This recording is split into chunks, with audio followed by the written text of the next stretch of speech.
Good evening, everyone. It's great to be here. I want to ask you first, are you good at your jobs? Are you good at your job? I'm trying to be good at my job. I even put on a jacket on my t-shirt today. But I don't really know, right? And one of the ways that I learn whether I'm good at my job or not is by looking at my bosses. I have my former boss here, and my current boss just went over there. And I'm trying to get signals from them to know whether I'm good at my job or not, right? That's one of the things that we do. Now, we can get two types of signals from them, or two major types. One of them is what they tell us, right? What they tell us to do, what they tell us is important. And the other one is the incentives that they give us in order to, when we perform our task, right? Those two signals are important things that I take into knowing what does it mean to be good at my job. Now, the problem is that very often these signals are mixed. Your boss tells you one thing and then gives you incentive to do something very different. And the question is, how do we reconcile this, and what can we do in order to give better incentives that will be in line with our message? And I'm going to talk about a few examples in which we don't do it, then I'll give you one solution, and we'll see where we'll go from there. So think about an example of a call center. Imagine Steve, who works in a call center.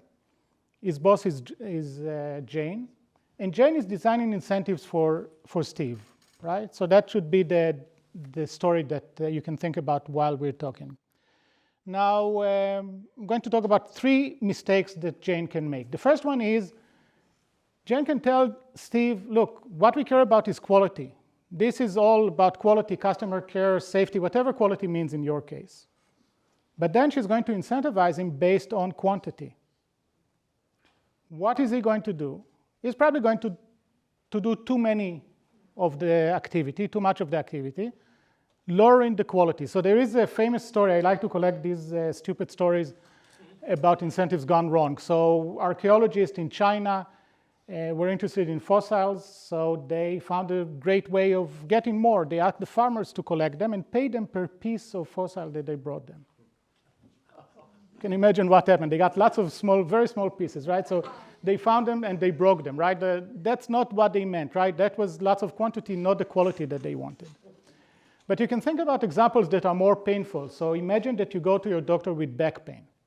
The doctor looks at you and can put you in one of three categories. You know, we can think about three categories. One, the doctor can tell you, look, Uri, just rest a bit, do a bit of physiotherapy, everything will be good. The other extreme is, Uri, I'm sorry, you need to go to get surgery, nothing else will help. But then most of us are going to be in the gray area somewhere in between, in which maybe physiotherapy will help, maybe you'll have to end up in a surgery, but not immediately at least. Now imagine that you go to a place in which the doctor is going to be paid a couple of $1,000s if they perform a surgery on you. If you think that that's not going to influence their decision, you are very naive, right? And that's what the data shows. If you look at hospitals in which physicians are paid per surgery, and compare it to hospitals in which they are not, you see many more surgeries in this one. Think about a woman who comes in to have a C-section. So delivery, again, the three categories that we talked about. Now, a doctor looks at the woman and thinks, look, we can try the natural way.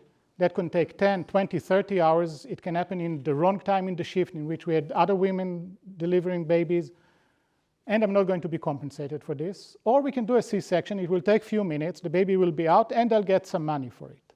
Again, if you think that that doesn't influence the decision, you are naive, right? So we get much more of the quantity, in a sense, but not necessarily the quality that we want, right? So think about it in the call center example that we had. You can think about Jane telling Steve, look, I care about quality, but then incentivizing him based on quantity, like we said, the quality of the calls is not going to be very high, right? It's going to be very fast. It's going to maybe not be so polite, and things will not go well. The second example is about time, which relates to the first one, but everyone will tell you, look, you need to do well in the long run. We care about the long run, right? No one will tell you, look, we want the radio school to be good in the next quarter, but we don't care about 5 years from now, right? We care about the long run. So think about this in the call center example. If Jane gives Steve incentives to do well now, he will be very fast, very quick, but the customer on the other side of the line will call back in 2 days. In 2 days, someone else is going to answer the phone. Steve doesn't care about that, right? So that's going to be a problem, right? He's not going to care about the long run. Think about it in terms of California. We need a train from San Francisco to San Diego, right? That would be great.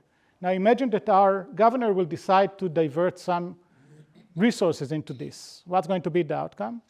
He'll do much less today. People will not be happy. He will not be reelected. And 20, 30 years down the line, someone else is going to cut the ribbon.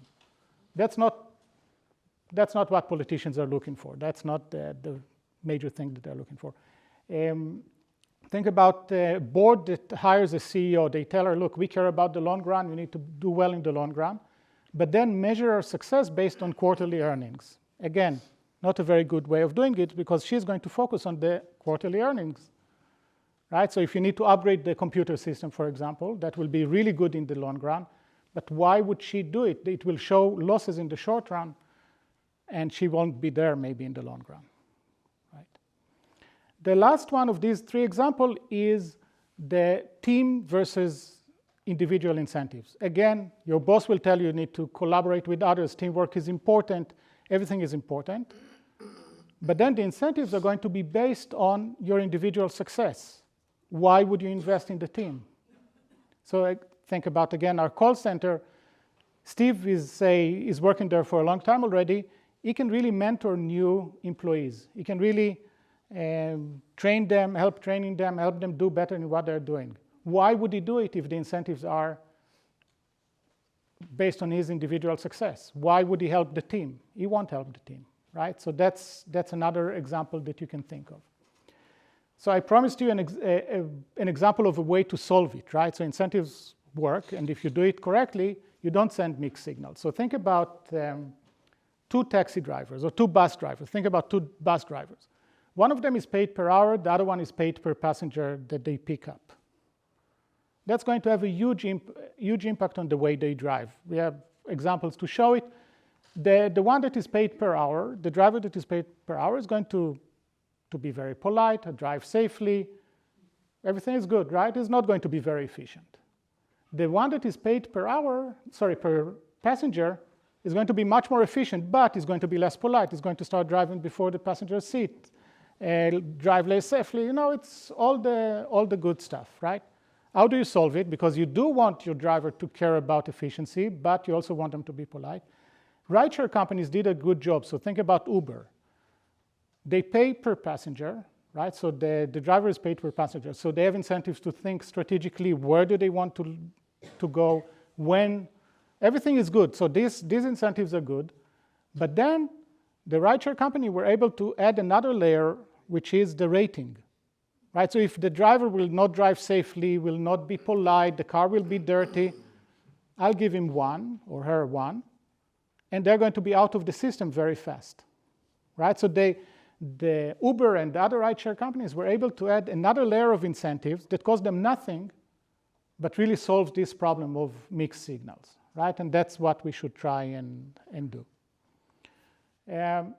What should you do in real life? 2 things. I'm out of time, but I'll continue another 30 seconds. What should you do? First of all, every company should hire a common sense officer. So you have CEO, CFO. Try to have a common sense officer, someone that will actually look and tell you, look, this doesn't make sense. That's not how people work, especially if you work with engineers or economists. They need someone with common sense. And the second one is to run A/B testing. So don't just assume that you'll know what's going to happen.